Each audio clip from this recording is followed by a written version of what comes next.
ইয়াত উপস্থিত থকা পূজনীয় শিক্ষাগুৰুসকল, মাতৃসমাসকল, অভিভাৱক অভিভাৱিকাসকল আৰু অংশগ্ৰহণকাৰী সমূহ ছাত্ৰ ছাত্ৰী বন্ধু বান্ধৱীসকল, প্ৰথম যি TMPকে যি প্ৰথম মিচিং অলিম্পিক নাম দিছিল, আজি মিচিং ক্ৰীড়া স্পৰ্টছ কাৰ্নিভেল নাম দিছে। প্ৰথমখনতো অহাৰ সৌভাগ্য হৈছে, আজি ইয়াত আমাৰ উপস্থিত হোৱাৰ সৌভাগ্য হৈছে। আৰু পোনপ্ৰথমে TMPকে এই অনুষ্ঠান আয়োজন কৰাৰ কাৰণে কিনো কম, ভাষা ইয়াত ভাষা নাইকিয়া হৈ গৈছে, কি ভাষাৰে কম। সমগ্ৰ অসমত আমাৰ বিভিন্ন জনগোষ্ঠীয় ছাত্ৰ সংগঠন আছে, সদৌ অসম ছাত্ৰ সন্থাই আমি কাম কাজ কৰি আছোঁ। কিন্তু এনেকৈ বিশালভাৱে বৃহৎভাৱে সুসংগঠিতভাৱে এনেকৈ ক্ৰীড়াৰ প্ৰতিযোগিতাৰ আয়োজন কিন্তু কোনেও কৰিব পৰা নাই। অসমৰ মাটিত যদি কৰিছে সেইটো এটাই ছাত্ৰ সংগঠন, সেয়া হ'ল TMPকে। আৰু সেইকাৰণে ক'ব খোজোঁ, TMPকে লং লিভ, TMPকে লং লিভ, TMPকে long live, Mising sports carnival long live, Mising sports carnival long live. সঁচাকৈ যি ধৰণে এই ক্ৰীড়া প্ৰতিযোগিতাৰ আয়োজন কৰিছে, অসমৰ মাটিত কোনো ছাত্ৰ সংগঠনে কৰিব পৰা নাই।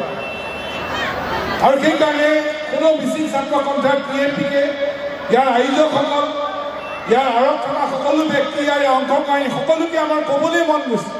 ইয়াত যেতিয়া সোমাই আহিছোঁ, ছাত্ৰ সন্থা বা সতীৰ্থসকলৰ সৈতে ইয়াত বহি আছোঁ, ইয়াত যি ধৰণে ইয়াত আয়োজন কৰা হৈছে, তিনিটা শব্দই ক'বলৈ মন গৈছে। আৰু তিনিটা শব্দই হ'ল TMPকে, ইয়াত অংশগ্ৰহণকাৰী সকলোকে আমি সদৌ অসম ছাত্ৰ সন্থা আৰু সমগ্ৰ অসমৰ জনসাধাৰণৰ হৈ মই আপোনালোকক তিনিটা শব্দ ক'ব খুজিছোঁ। সেই তিনিটা শব্দ হ'ল অভিনন্দন, অভিনন্দন আৰু আপোনালোকলৈ অভিনন্দন। ইয়াৰ আগতো যেতিয়া আমি অনুষ্ঠানত অংশগ্ৰহণ কৰিছিলোঁ, গোটেই অসমত কৈছিলোঁ যে যদি ক্ৰীড়া প্ৰতিযোগিতা পাতিব লাগে বেচৰকাৰীভাৱে, তেতিয়াহ'লে আপোনালোকে TMPকে লগত যোগাযোগ কৰক, আয়োজন কমিটিৰ লগত যোগাযোগ কৰক, কেনেকৈ বেচৰকাৰীভাৱে ক্ৰীড়া প্ৰতিযোগিতা পাতিব লাগে তাৰ পৰা শিকিব লাগে।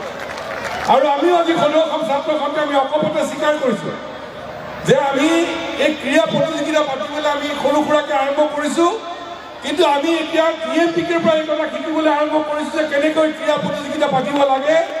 আৰু ভৱিষ্যতৰ দিনতো TMPকেৰ পৰা এই দিশত আমি দিহা পৰামৰ্শলৈ আমি আগবাঢ়ি যাম। কথা দীঘলীয়া ক'বলৈ থিয় হোৱা নাই। আৰু ভূপেন হাজৰিকাই কৈ গৈছিল, ক্ৰীড়া হ'ল এক শান্তিৰ প্ৰাংগণ। ভূপেন হাজৰিকাই আমাক এই বাৰ্তা দি গৈছে। আৰু এই শান্তিৰ প্ৰাংগণত আমি আগবাঢ়ি যাবৰ কাৰণে বিভিন্ন ক্ৰীড়া প্ৰতিযোগিতাৰ আয়োজন হয়। ভূপেন দাই কোৱা এটা কথা মোৰ ক'বলৈ মন গৈছে।